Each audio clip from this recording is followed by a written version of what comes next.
para que ela precise ativar a constelação autista para sobreviver. Só que o detalhe é que todo mundo tem esses padrões de comportamento. Em alguns momentos, eu ligo a câmera e eu travo ainda, porque eu tenho medo, eu me sinto ameaçado. Só que quanto mais seguro, mais eu me preparo para passar um conteúdo, automaticamente menos medo, menos ameaça eu tenho.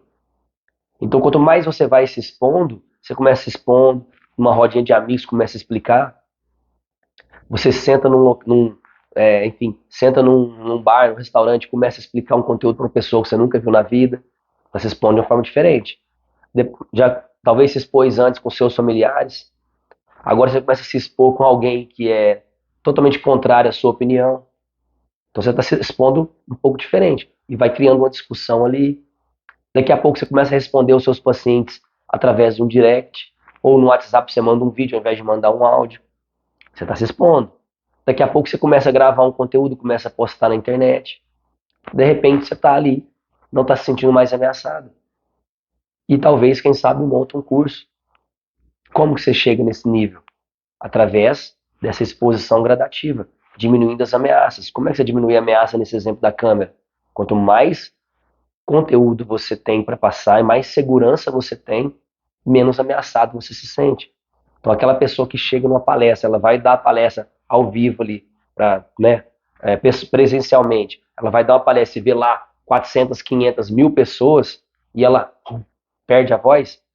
Se ela perdeu a voz e também ela está se sentindo oprimida, contrariada, ela entra no espectro do autismo. Ela fica autista ali, perde a voz, se fecha, se isola.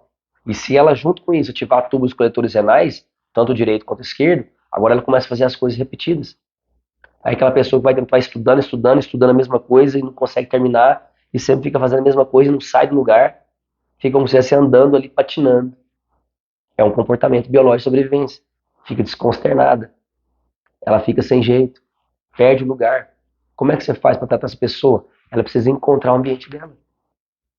Ela precisa encontrar o habitat dela. Ela precisa viver no propósito de vida dela. Se ela veio ao mundo para ser um terapeuta águia, se ela veio ao mundo para ser um terapeuta integrativo, completo, não adianta ela ficar trabalhando com outra área. O sonho dela é ajudar outras pessoas a se curarem. Então ela tem que viver desse propósito. Se ela vive, volta para o propósito da vida dela ou encontra o caminho dela, ela desativa os tubos coletores renais e despotencializa o espectro do autismo. E aí, só de trabalhar os tubos coletores renais, essa criança, por exemplo, um adulto, não importa, ela melhora o autismo. E se você para de ameaçar a criança, ou seja, diminuir as ameaças, desativei o córtex temporal do lado esquerdo, o que acontece com essa criança? Ela deixa de ser autista. Ela equilibra o sistema. E se eu paro de oprimir o meu filho? E se o seu paciente para de oprimir o filho dele? Para de contrariar, para de dizer não. Começa a criar uma estratégia para mostrar, por exemplo, eu quero tomar sorvete. Mas não pode, tá? Não pode dar sorvete pro menino. Você vai criando estratégias. Talvez você fazer um sorvete natural. Tem várias receitas aí. Talvez você pode pegar e mostrar para ele assim, olha, sorvete a gente toma depois do almoço, por exemplo. Tá. Ou então a gente toma, sorvete pode tomar, vou inventar, 2 horas da tarde. Quantas horas é agora, meu filho? 10 horas, mamãe. Então pode tomar sorvete agora? É hora de tomar sorvete? Não é, né? Então você faz a criança refletir, mas por que não pode, mãe? Não pode porque mamãe inventou isso.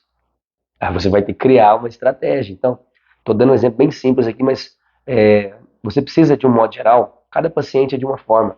Então, chega um paciente para mim que a criança vivenciou um estresse de ameaça na sua infância.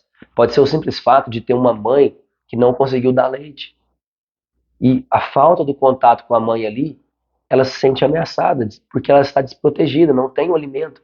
Às vezes a mãe ainda pega o filho e coloca numa creche, mais desprotegida ela fica. Ou às vezes a mãe pega o filho e deixa com a avó. Por mais que a avó é da família, é o sangue ali, não é a mãe. Às vezes você pega o seu filho recém-nascido e fica dando para os outros, ele está chorando, você vai dando para os outros. E ele só para de chorar quando está no seu colo. Ou às vezes a criança chorando, você já está super irritada ali, e você deixa ele chorando.